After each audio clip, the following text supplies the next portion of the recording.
जय गुरुदेव,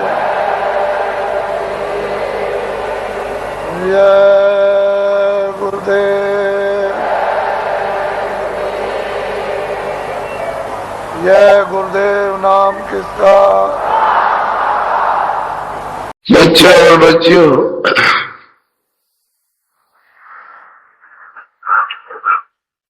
ये मृत्युलोक है।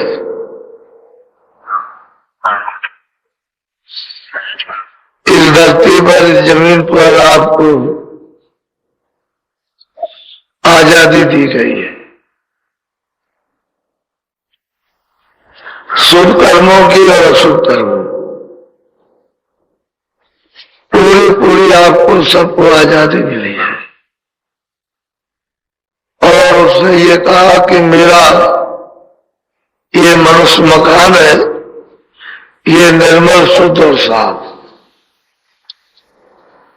इसमें अपनी जीवात्मा को इसी समय के अंतर्गत जगाना, जिसमें अच्छे और बुरे काम भी कर लो और जीवात्मा को भी जगा लो। बुरे काम तो करना नहीं, अच्छे काम करना है, पुण्य कार्य करना, तो तुम निर्मल रहोगे। उससे जीवात्मा के जगाने में मन बुद्धि चित्त ये सब मदद करेंगे। तो जीवात्मा मनुष्य रूपी मंदिर दोनों आंखों के मध्य भाग में बैठी है। जब ये मदद करेंगे तो जो जीवात्मा ऊपर में बाहर लाद रखा है पाप पुण्य, जिससे वो बंद पड़ी हुई है, उसकी आंख और कान उनके खुलने में ये मदद करेंगे, सहायता करेंगे। लेकिन बुरे काम जब करोगे तो ये मदद नहीं करेंगे। इनका स्वभाव, इनकी आदत चिरबिल्ली हो जाएगी और ये इंद्रियों के भोगों में गिर जाएगी। ये तुमसे छूट नहीं सकते, बार बार खींच के ले जाएंगे और तुम वहां गिरते रहोगे तब तक तुम्हारा समय पूरा हो जाएगा। ये मनुष्य शरीर साधना का धाम है, केंद्र है। इसी मनुष्य शरीर से साधना करके लोग योगी बनते हैं, ज्ञानी बनते हैं, विज्ञानी बनते हैं। इसी मनुष्य शरीर से साधना करके वो स्वर्ग में, वैकुंठ में जाते हैं, ब्रह्मलोक में जाते हैं। ईश्वर का साक्षात्कार इसी शरीर में रह करके करते हैं। इसी शरीर से साधना करके ब्रह्मलोक में पहुंचते हैं। यही शरीर है जिससे पार ब्रह्मांड पाया जाता है। इसी से सब कुछ आदि और अंत सब कुछ देखा जाता है। इसी से प्रभु को पा करके भक्ति प्रेम बताया जाता है और भक्ति की जाती है। इसलिए ये शरीर अमूलक है, इसकी कोई भी कीमत संसार में नहीं है। कहने का ऐसा अमूलक जिसकी कोई कीमत नहीं दे सकता है, ना इसकी कोई कीमत लग सकती है। उस शरीर को अगर आप भेज दो और आप अपने आप को न को समझ पाओ कि मुझे ये शरीर क्यों मिला है, तो इससे आपको उसका महत्व, इसकी महिमा नहीं मालूम है। इसी से कहते हैं कि महापुरुषों ने इसके महत्व को, इसकी महिमा को जाना, और कोई नहीं जानता। भोगी इसको नहीं जानते, दानी मानी घमंडी अहंकारी वो नहीं जानते, राजा नहीं जानता है। वो अपने व्यसनों में फंसकर अपने आप को खो गया। प्रजा भी नहीं जानती, बिरले बिरले कोई मां इसको जानते हैं कि कितना कीमती। वही आपको याद कराने के लिए आए कि मां मानो तुम, रात मेरी संगम पर लगेगा, अब लग गया। आज 6वां दिन है। अच्छी तरह से ये दिन जो लोग यहाँ आए उनके अच्छी तरह से दिन बीते हैं। ये नहीं मालूम होता है कि रात जा रही, दिन जा रहा है, सुबह जा रही, शाम जा रही। आपको ये दिन छोटा मालूम होने लगा है और सुख में दिन जाते देर नहीं लगती है, लेकिन दुख पड़ जाए तो एक एक घड़ी उसके लिए पहाड़ है। 6 दिन छठवां दिन है, 5 दिन बीत गए, आधा हिस्सा बीत गया, 10 दिन का ये कार्यक्रम है। और 10 दिन का कार्यक्रम कोई छोटा मोटा कार्यक्रम नहीं, ये बड़ा कार्यक्रम है। इसलिए आपको सब प्रकार का संदेश यहां सुनने को मिल जाएगा। यहां यथार्थ में मानव कर्मों की महिमा और इसमें जीवात्मा बंद है उसकी महिमा, और इसका जो मालिक है कुलम कुल उसकी महिमा। और जितने भी देवी देवता इत्यादि इत्यादि जहां जहां जिन जिन लोगों में रहते हैं इनकी तो किसी की कोई बात तो इधर उधर किए नहीं, जो जैसा उसके गुण बता देना, उन देवों के गुण को बता देना और उसका प्रतिपादन कराना। क्योंकि ये शरीर है इसका गुण, लिंग शरीर है उसका गुण, सूक्ष्म शरीर है उसका गुण, कारण शरीर उसका गुण, जो परे है उसका, तो वो तो महापुरुष तो बड़े सबको जानने वाले होते हैं, किसी का कोई निरादर न करते हैं न कराते, न उन्होंने किया न कभी करा, लेकिन लोग नहीं जान पाते। अब ये तो बात जरूर है कि तुम बेट को बादशाह समझ लो, एक कर्मचारी को बादशाह समझो, ये तो आपकी भूल, लेकिन बादशाह बादशाह है, कर्मचारी कर्मचारी है। आप हो, वो तो यथा उचित जो जिस है वैसा उसको बताते हुए ये इनका ये काम है, इनके ये गुण है, इसका ये है, इसका ये। देवी देवताओं का अपना काम है, ये सबका अपना अपना काम है, तो उनसे क्या हो तो गुणों को और उनके काम को बता देना।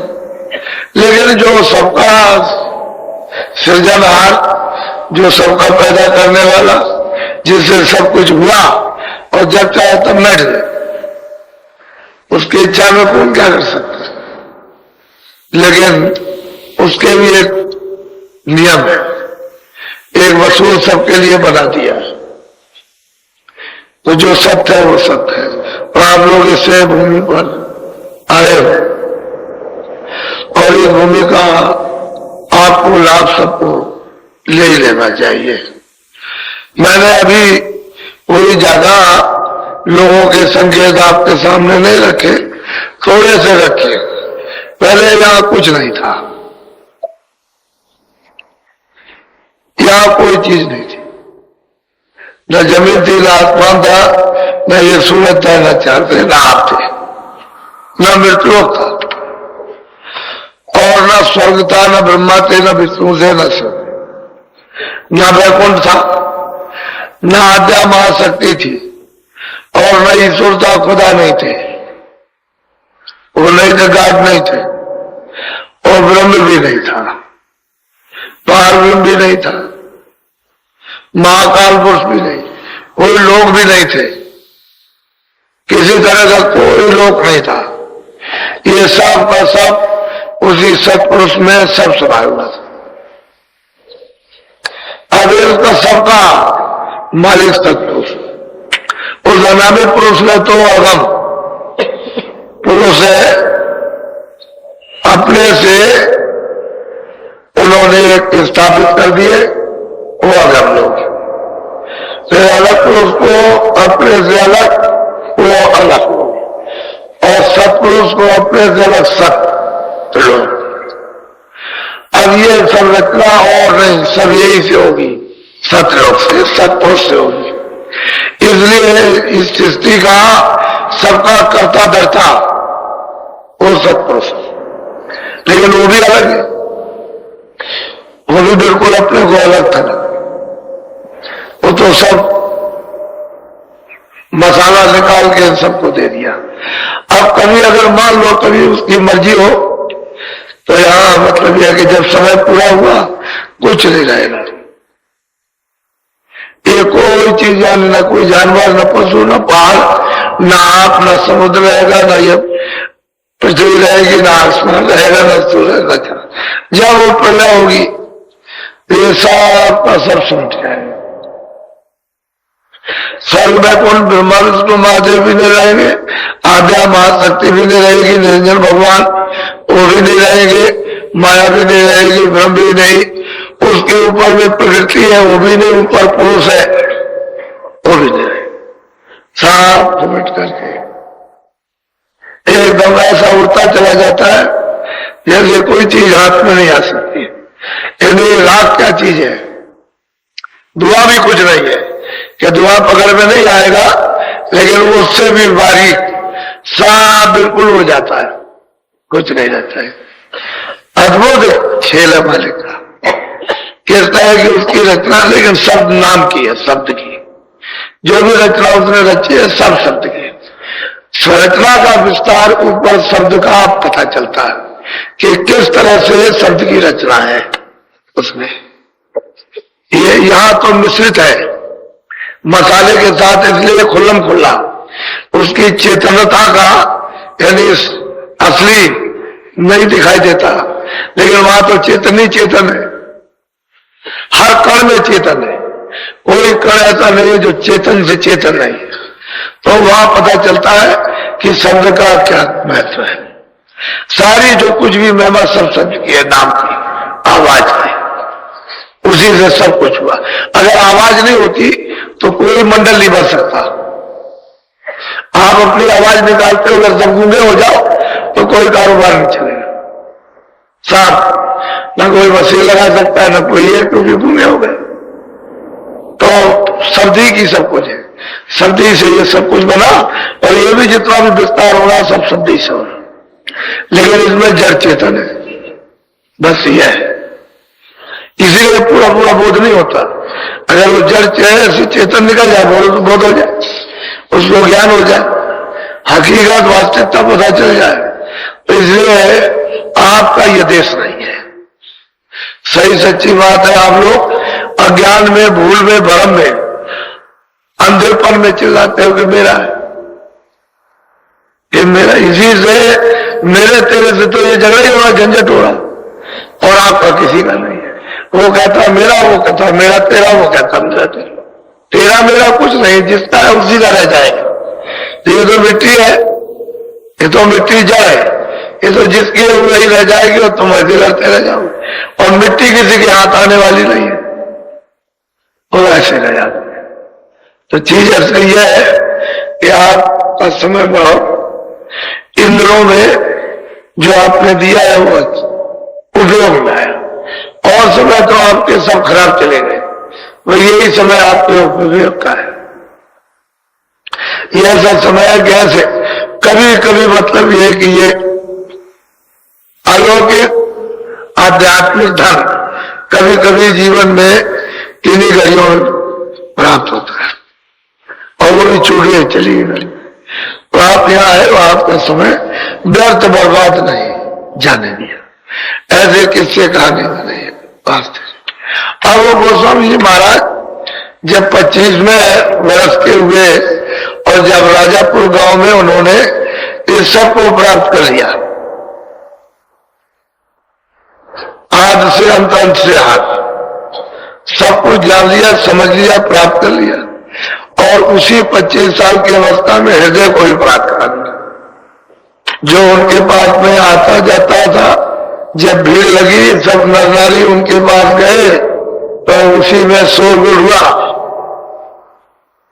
कि इनको क्या प्राप्त हो गया, क्या मिल गया, अलौकिक ज्ञान मिल गया, इस तरह से सब भाषाओं का प्रयोग हुआ। उसी में वो भी चला गया, और वो भी उनके साथ दर्शन करे, आए जाए दर्शन करे, रात को रह जाए, कभी दिन को भी उनकी सेवा करने लगे। बस उसी से प्रसन्न हो गए, दे दिया। वही राजेपुर में उसको ही प्राप्त, सब मंजिलों को तय करा करके घर में पहुंचा दिया। तब उसने कहा कि मैं आप आदेश दीजिए तो मैं काशी हुआ दे दिया। अब उनकी तो मर्जी थी तो वो चला गया काशी। पीछे से अपना उठाया लोटा कमंडल और चल दिए कि हमको यहाँ चलो हम भी चले। तो वो तो चला गया, वो भी चले गया। 25वें साल के आखिर में गए और जब सुना तो वहां दौड़ करके आया क्योंकि वो तो मतलब ये है कि असली था वो भक्त। तो कुटी उटी बना करके बस करोगे वही काशी में उनको रखा। अब वो धीरे धीरे अब इनको ज्ञान तो प्राप्त हो ही गया। तो अब जो जाए इनको कुछ सुनाए, जो जाए इनको कुछ सुना, जो जाए। तो इन्होंने अपनी एक किताब लिखी 28 वर्ष उसी वक्त में लिख दिया किताब पूरा साफ का सब उन्होंने लिखा। जो भी आया मतलब यह है कि उसको समझाया बुझाया, किसी ने सुना किसी ने नहीं सुना, ये तमाम उसने प्रश्न किए उत्तर लिया। लेकिन अब यह है कि सब तरह के लोग आते हैं, कोई आया कोई चला गया, किसी ने समझा नहीं समझ के, किसी ने आया था समझा नहीं लौट गया। ऐसे ही शंका भ्रम तो होते ही रहते हैं। लेकिन अब यह है कि स्त्रियां भी आ गई, वो भी मतलब अब विरोध बढ़ गया। जब सच्ची चीज होती है तो विरोध बढ़ता है। हमारे गांव में भी बहुत विरोध हुआ, लेकिन हमने कहा इससे कुछ नहीं, बहुत विरोध हुआ। ऐसा लोगों ने बताया कि आप संसार में किसी को सुना नहीं सकते। तो हमने कहा हम इसको नहीं मानते। किस बात का विरोध है?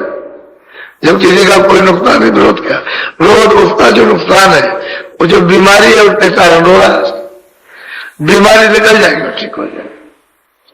और कोई बीमारी का उसकी खुद की बीमारी का विरोध है। हमारे लिए विरोध तो वजह नहीं है, अज्ञान का विरोध है। हुआ उसके बाद में हमने कहा भाई तुम 2-3 वर्ष रहो, सब चुप हो जाएंगे। अब वो 2-3 वर्ष रहे साहब, वही माफी मांगने लगे। क्या लगे हमको क्षमा कर दीजिए, हमने गलती की है। हमने तुमने कोई गलती नहीं, जो तुम्हारी समझ दी, जो पूरा कचरा तो फेंकते रहे। अरे भाई मैला फेंको, उसमें ईटा फेंको तो किसको लगेगा? पहले तो ये सोचना चाहिए। तो उस समय पर काशी में बड़ा शोर मचा।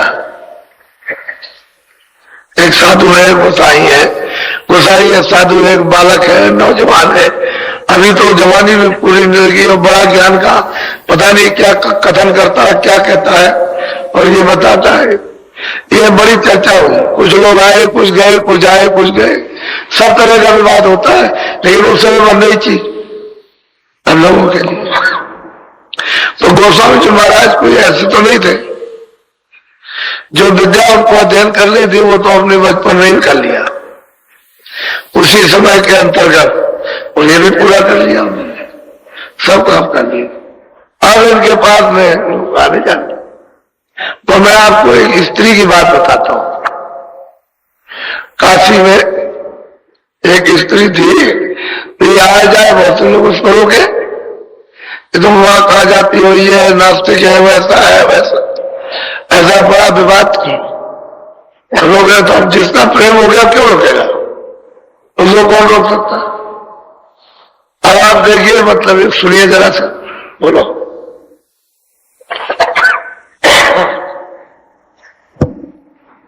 पूछे बात अर्धराति कस आइया, कारिया काए बेख्यात, सैनी के संग में चल। आधी रात को उसको चैन नहीं पड़ी, उसको चैत्य वहां पहुंच जाए, दर्शन करे जा करके। तो उसको चैन नहीं पड़ी, वो बेचैन, घर वाले उसको रोके टोके सब कुछ करें, लेकिन वो अपनी साथिन किसी स्त्री को साथ ले गई। रात को 12 बजे आधी रात वहां चिल्लाई जाकर के जोर से। तो मतलब वो अंदर बैठे थे अपनी कुटी में, बाहर निकल के आए, दिखाई तो रात है, आधी रात है। तो उन्होंने पहले ही पूछा कि तुम आधी रात यहां कैसे आई है? दुनिया के लोग क्या कहेंगे कि तुम आधी रात को आई, तो कह लगे मैं अकेली नहीं आई, मैं इसके जो दूसरी सखी है वो सैनी स्त्री उसके साथ आई।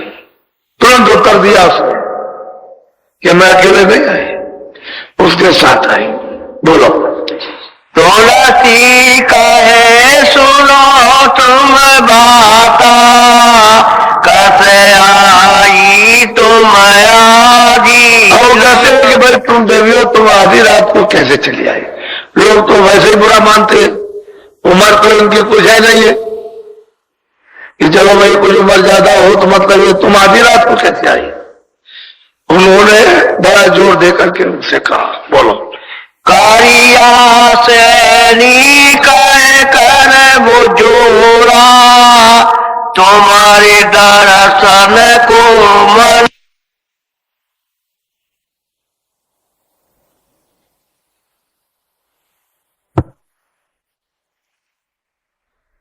वहां टिकाने रुकाने मुझे दर्शन करना। मुझे क्या मालूम कि रात क्या होती है, सुबह क्या होता है, दिन क्या। हमारा तो एक पूरी ध्यान है कि आप पर दर्शन हो जाए। इसलिए मुझे पता नहीं चला कि रात है कि सुबह हो रही है कि क्या है। मैं तो दर्शन के लिए बच्चा, मुझे नहीं मालूम। दर्शन कर देगा और मेरा और कुछ नहीं। बोलो।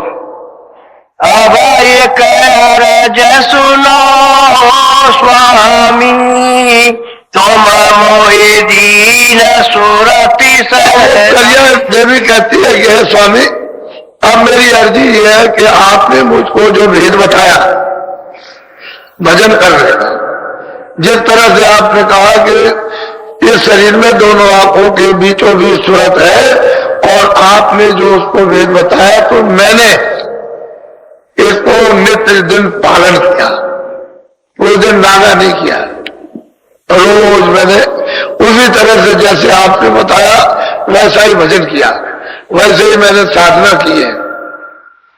आपकी कृपा और दया दृष्टि हो गई कि आपने सूरत को साथ करके, यानी जो रास्ता बताया, जो दया की है, वो स्वामी मैं कुछ सुनाने आई हूं। मुझसे राय नहीं किया, वो सुनाना चाहती हूँ। मुझे मिला क्या, मुझको प्राप्त क्या हुआ। बोलो। सूरत शैल मनि सबिन पाला, तुम सुनियो दीन। कि हमने सूरत का जो आपने बताया था उसका नित्य दिन यानी पालन किया, और सूरत ने ऊपर में सैर की, सफर की उन लोगों की। और आप दीनदयाल, दिनों पर दया करने वाले, आप समर्थ हो, सब कुछ हो।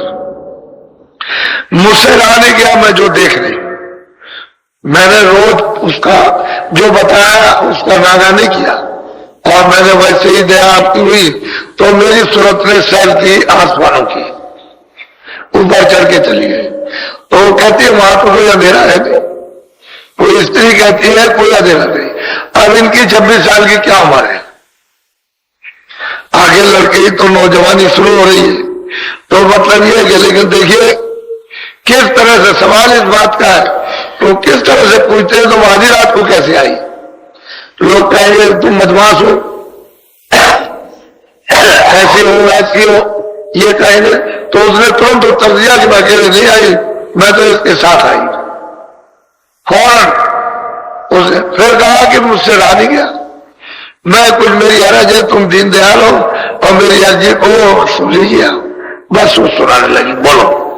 द्वारे दीछ एक खिड़की, तामे हो सूरत मेरी। कहते हैं कि मैंने दोनों आंखों को बंद किया और अंदर की मेरी आंख खुलने लगी, तो द्वारे जब मैंने दृष्टि को एकाग्र किया तो मुझे सामने खिड़की दिखाई दी, उजाला हो गया, खिड़की दिखाई दे रही, बीचों बीच में खिड़की सामने दिखाई दे रही। उसमें से मेरी सूरत सर की तेजी निकल गई, इस पार से उस पार, बहुत ठीक पर्चे बता रही है, सही सच्चा उसने निशान बताया, इधर उधर की कोई बात नहीं है। कहते मेरी सूरत उस दिल द्वारे से मत में जो दरवाजा खिड़की में उसमें सरक गई, आगे आगे निकल गई। बोलो, अब उस समय की जब गोस्वामी जी महाराज आए तब की भाषा उसी तरह की थी, सरकने वाली भाषा का अपना प्रयोग किया था। अब भाषा में थोड़ा सा शब्दों में परिवर्तन हो गया। बोलो, चारे गाई चटक जाई वही द्वारा, पटक से लाके हो गई। कलिया कर गए स्वामी, इतनी तेजी से गई जैसे कोई छलांग मारता, ऐसा होता ही है। कहते हैं कि चट गई एकदम से वो द्वार, और जहां वो फक मैदान है उसको सिलाई कहते हैं। दूसरा कहने में कुछ बनता नहीं, कहते हैं फटक सिला, फटक सिला, लेकिन वो मैदान है उसी तरह का। कहते हैं उसके पार हो गई। तो उन्होंने बीच में पूछा कि वहां कोई अंधेरा दे रहा, क्या अंधेरे का काम है, वहां क्या है, वहां अंधेरा है। कहते हैं फटक सिला पार, इतनी तेजी से चढ़ी। जब वो दरवाजा उसने देखा तभी वो कहती है कि स्वामी ये, हाँ बोलो, वह जो कौतुक देखा जाई, सो स्वामी सब भाके सुना। स्वामी जो हम कौतुक, जो हमने लीला देखी, जो हमको आश्चर्य लगा, हम उसको बर्दाश्त नहीं कर सकते, अचंभित है, क्योंकि पहले तो हमने कभी देखा नहीं था। तो देखा तो हम सराहा नहीं, कि हमको तो दिया आपने, तो अब आपको सुनाए, हमारा मन वाणी लगा। हमको तो बस एक हुई हो गया कि कब दर्शन करें और कब पूछे और कब सुनाए। तो मैंने तो ये जाना नहीं कि कब रात क्या था, तो चल दी। ऐसे समझते हो कि सवेरा हो गया, चल चल, और वहां आधी रात है। तो ये स्वामी वहां जाकर के मैंने ये जो कौतुक, जो लीला वहां देखी, वो पूछ रही है। बोलो,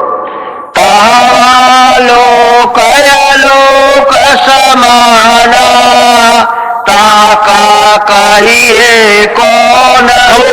लोक और लोकों में लोक, कहते हैं वहां समाये हुए, वो मैंने देखा। तो आप इसका सब खुलासा ये बताइए कि क्या है। अब उस बेचारे को क्या मालूम था, लेकिन अब यह है कि सूरत को तो ज्ञान हो गई, वो तो आप देख रही है, मतलब यह है कि अब तो वो ज्ञान हुआ। पहले कहाँ ज्ञान था, पहले तो अज्ञानी थी, अंधकार थी, और मतलब अंधी थी। अब उसको ज्ञान हुआ कि ये क्या, तो सब पूछ रही है और वार्तालाप बराबर चल रही है। वो उसका उत्तर दे रहे, वो पूछ रहे, वो उत्तर दे रहे, वो पूछ रही है। बोलो, ताके परे अधर रस देखा, नहीं तालो कयालो। और वो स्त्री कहती है गोस्वामी जी की 26 साल की अवस्था में कि मैंने देखा अधर में जाकर के। कहते हैं वो लोग देखा है जिसका मतलब यह है कि कोई दूसरा था, वो वही है, वो अधर में, उसको कोई कुछ कह नहीं सकता। हमने अपनी आंख से उसको देखा। वो स्वामी सब खुलासा इसको बता दीजिए। बोलो, जो निज नैन रखी के जानी, मुक्ति भरे वहां। जो हमने देखा वहां जाकर अधर में, उस लोक को देखा है, तो कहते हैं मुक्ति है वहां। अरबों खरबों कहते हैं पानी भरती रहती, मुक्ति कहते हैं वहां तो ये हमने देखा। अब गोस्वामी महाराज को सब सुना रहे हैं, जो उन्होंने दिया है और जो नित्य प्रति उसका पालन किया है, उसने अभ्यास किया, भजन किया और चढ़ाई होने लगी। तो मतलब यह है कि तो क्या ये रास्ते में मिले नहीं क्या? अगर रास्ते में, वो तो घर पर थी, और रास्ते में उधर नहीं मिलेगा तो उधर कोई ले नहीं जा सकता, उधर भी वो मिलते हैं। हर मंडलों पर मिलेंगे तो जल जाएगी उधर सब जगह। और इसको बताओ कौन पलट सकता है, इसको कौन बदल देगा? दुनिया एक तरफ खड़ी रहेगी और एक तरफ भक्तों को, कोई भगवान के भक्तों को कोई बदल सकता है?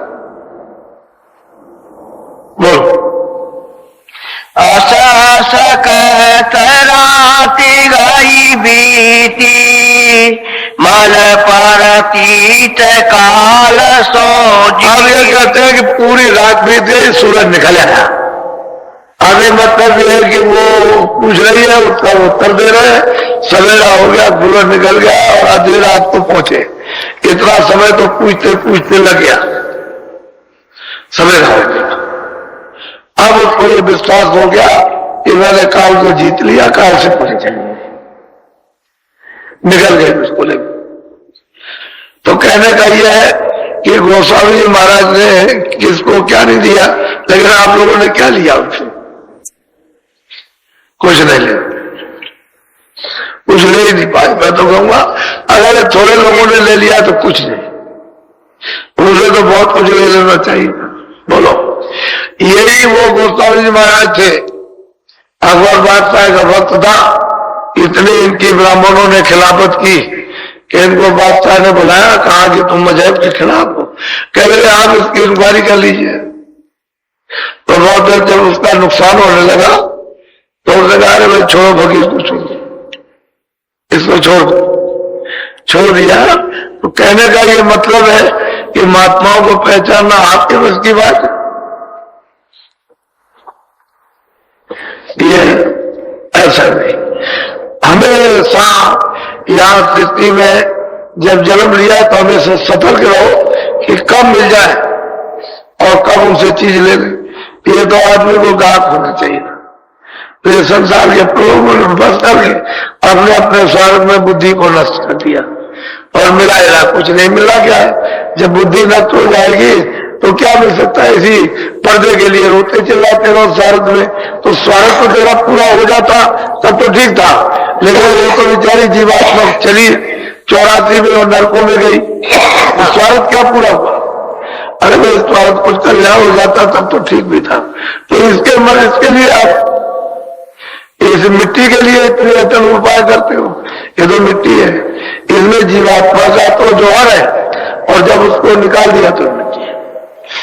इसी में महात्मा कहते हैं कि देखो भाई ये सब साथ समाज जो तुम तैयार कर रहे हो वो तो जीवात्मा की शक्ति से ही हो रहा, और ये शरीर चलता फिरता है तो आप इसके काम ले लो, इसको ठीक से रखो नहीं होगी, और इसमें जो जीवात्मा बैठे उसको जगा लो। उनका यही तो कहना है। और वो देखो अपने सामने 26 साल के अवस्था में उसने प्राप्त कर लिया। आप वैसे 26 साल अवस्था के अंदर उनसे प्राप्त कर लिया, अभी तो उनकी कोई ज्यादा अवस्था नहीं।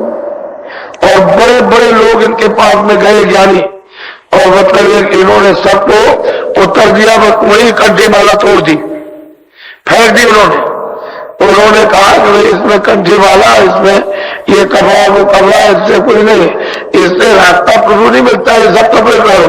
फिर कंठी माला पहराई, फिर जनेऊ पहराया और कहा नहीं हम रास्ता तुमको देते हैं और तुम चलो, इसमें कुछ नहीं है, तुम 4 जनेऊ पहनो, 10 कंठी पहनो, उससे न उससे बंधन है न मुक्ति है। उसने ऐसे लोगों को तो प्राप्त करा।